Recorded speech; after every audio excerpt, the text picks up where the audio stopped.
बर'नि सासे गिनो रोङै राफोद दैदेनगिरि अन्थाइगोरा बड'सा बिथाङा 1995 मायथाइयाव मुंख्लं जादोंमोन बड'लेण्ड सोमावसारनायनि समाव आरो बिथांनि मुङावनो खाग्राबारि दख'रा दुलाराय बर' फरायसा आफाद आरो खाग्राबारि स्पर्ट्स एस'सियेसन जथायै 19थि खेब दिनै अन्थाइगोरानि मुङाव भलिबल अल इन्डिया माने बेयाव चेम्पियनशिप खुंनाय जादों।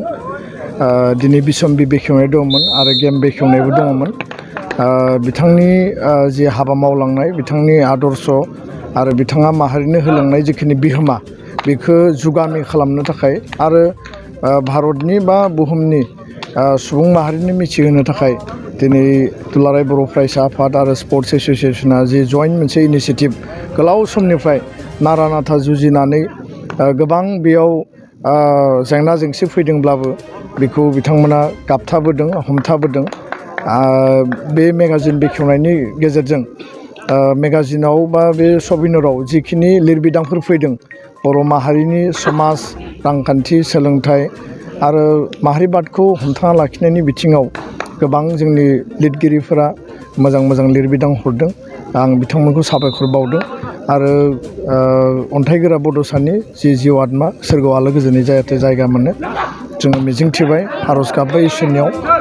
आरो लोगोसेनो बे जि गेलेनाय भलिबल जि चेम्पियनशिप बेनि गेजेरजों बे ओनसोलाव मोनसे थासारि गोजोननि खौसेथिनि मोनसे थासारि आरो लोगोसे जोंनि यां जायफोर जेनेरेसन दं बिथांमोननि गेजेराव मोनसे इन्सपिरेसन थुलुंगाखांनाय जोङो मोन्दों। गोबां जोंहा लकेलनि भलिबलावनो जा बा आर्सारियावनो जा गोबां बिथिङाव दिनै टेलेन्टेड जोंनि इयुथ्सफोर ओंखारदों आरो बेबायदि बर' माहारियाव आफाद दानाय जोनोम जानाय आरो आफाद थैनाय गोबां जों नुदों। गोबां माने दैदेनगिरिफ्रा गावखौनो जाहिर खालामनो थाखाय आफाद दादों खिन्थु बेनि जि एइम्स आरो अबजेक्टिभ बेनि जि आइडिय'लजि आरो प्रिन्सिपाल बेयो मालाबाबो रोखा नङा आरो बेबायदि फर्सजों दाजानाय आफादफोरा मालाबाबो माने जों थावरिनायखौ नुवाखै आरो बे समाव जायफोरा माने बेबायदि थांखिजों आफाद दानो नागिरदों मोजां उद्देশ্যआव जों जेब्लाबो सापर्ट दङ जों वेलकाम खालामो खिन्थु हारिखौ गावस्रा होनाय हारिनि खौसेथिखौ सिमफायनाय आरो हारियाव गोजोनखौ माने गैया खालामनाय हिंसा हिंसि बेयाव जुदि थासारि लाबोनो नागिरदोंब्ला बे जोंनि थाखाय दुखुनांथाव आरो दुलाराय बर' फरायसा आफादा बेबायदि फर्सखौ मालाबाबो गिया। जायफोरा डिस्टार्ब खालामनो नागिरदों जुदि बेबायदि जामारनो नागिरदोंब्ला आरो जायफोरा बे हाबाफारिखौ मावनो नागिरदों बिथांमोना समाजनि सिगाङाव हारिनि सिगाङाव स्टेटमेन्ट होनानै क्लियार खालामनाया मोजां।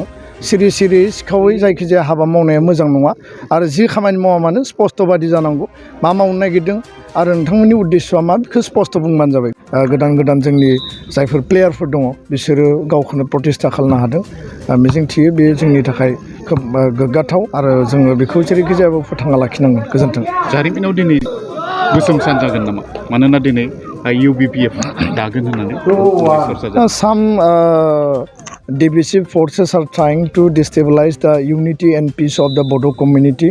So I from all Bodo Students Union strongly condemn such kind of forces and they are trying to disturb the very much peace and unity of the Bodo community. This is not a good sign. So I appeal all the Bodo peoples to stand unitedly in this critical juncture that nobody can divide us, nobody can destroy us. We should remain unitedly and fight for the development and for the betterment of our community, educationally, socially, culturally, from all spheres of life.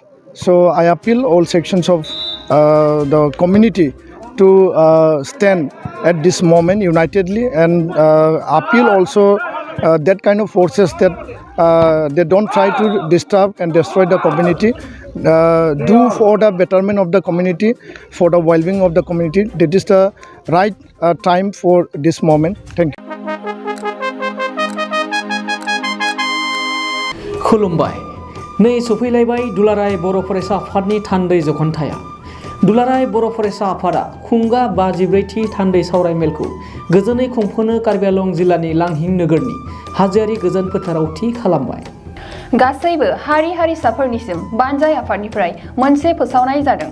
Karbi Anglong जिल्लानि लांहिं नोगोरनि हाजोआरि फोथाराव 2022 मायथाइनि 2, 3, 4 आरो 5 February खालाराव जानो गोनां दुलाराय बर' फरायसा आफादनि 54थि थान्दै जखन्थाइ लोगोसे 49थि कार्बि आंलं जिल्ला दुलाराय बर' फरायसा आफादनि बोसोरारि जथुम्मायाव जायफोर बर' फालांगिरिफोरजों लोगोसे आसामनि जायखिजाया हारिनि फालांगिरिफोर जेरै book stalls, tea stalls, vendors, hawkers बायदिफोरजों लोगोसे बर'नि गाननाय जोमनाय, दखना, गामसा, आर'नाइ, टेक्सटाइल्सनि बायदि रोखोमनि जि जोम दिन्थिनाय आरो फाननायनि थाखाय गिदिरथार मोनसे एग्जिबिशन लानाय जादों।